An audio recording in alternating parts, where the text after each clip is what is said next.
Am I my white brother's keeper? Question. Genesis chapter 4. There's a situation in it whereby Cain asked the question, am I my brother's keeper?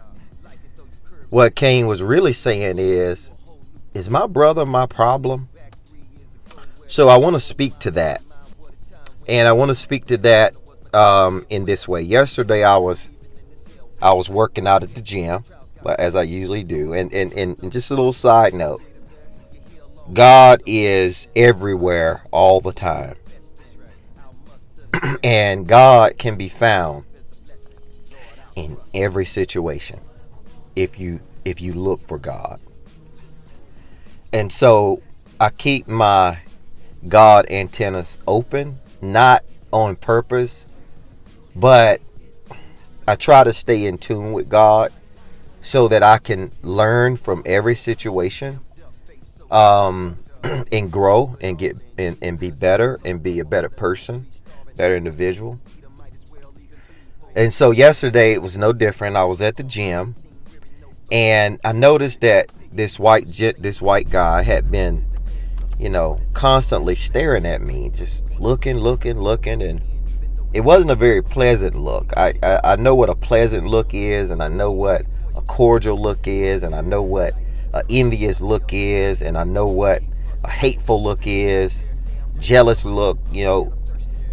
At a point, um, you sort of get familiar with these things as you just exist. And so he was looking, and it wasn't a good look, but he stared, and I sort of tried to ignore him as much as I could. Kept doing my workout, lifting my weights.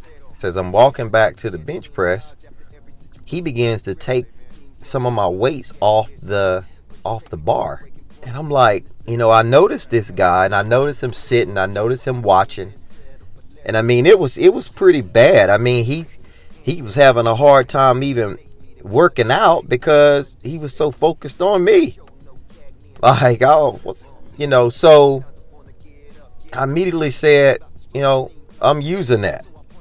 I'm using the weight. Like, he was like, oh, I'm sorry, that kind of thing. And I knew that he wanted some kind of reaction from me. Didn't know what it was, but I knew he wanted some kind of reaction. Not long after that, another white gentleman asked me to help him adjust one of the benches. He didn't know how to use the incline bench because I think one of the levers was broke or something like that, and he was trying to figure out how to use it, and he just asked me. I said, sure, I'll help you with it. So I helped him with that, and he thanked me and all of that. And it dawned on me, these guys are our brothers. We've gone through a lot in terms of race relations during Trump's term in office, and I think he's discombobulated the thoughts of our white brethren and sisters with his way of dealing with different races other than white. And I think as a result, it's caused people to become more hateful. I don't know if you've experienced that. More short with you, more angry, more bitter.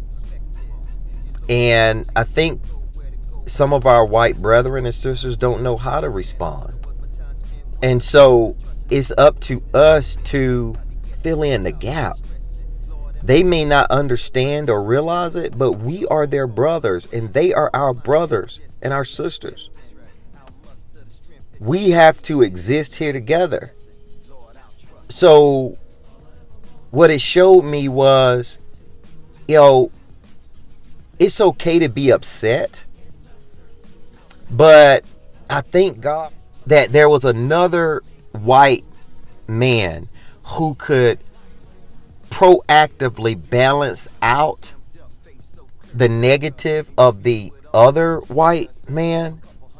So when the bitter white man or the one that took my weight saw me interact with the other one, and the other one was in agreement with me, it helps to pull the negative one up a couple of notches, if that makes sense. So we are our brother's keeper. They're weak right now. They don't understand.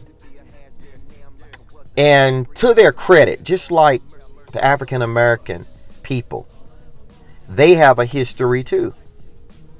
You know, our history was slavery and segregation and lack of civil rights and all this. Those that believe like some of the Trump people believe, that they're superior or better, or somehow this nation is better when they're at the top and everybody's at the bottom, they have a legacy and a history of that from their ancestors. So it's hard for them too. That's not saying that it's their actions are justifiable,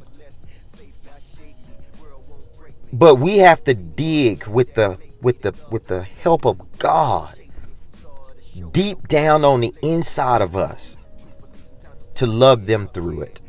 And the way that we do it is by not cutting all white people off, because everybody's not bad. Everybody doesn't have negative intentions. So, are we our white brothers' keepers? Yes, indeed. If God is for us, no one can be against us. Thank you for tuning in. I appreciate you listening. And thank you for being a part of a family that knows what they believe. And they know why they believe it. Please like, comment, subscribe to the channel.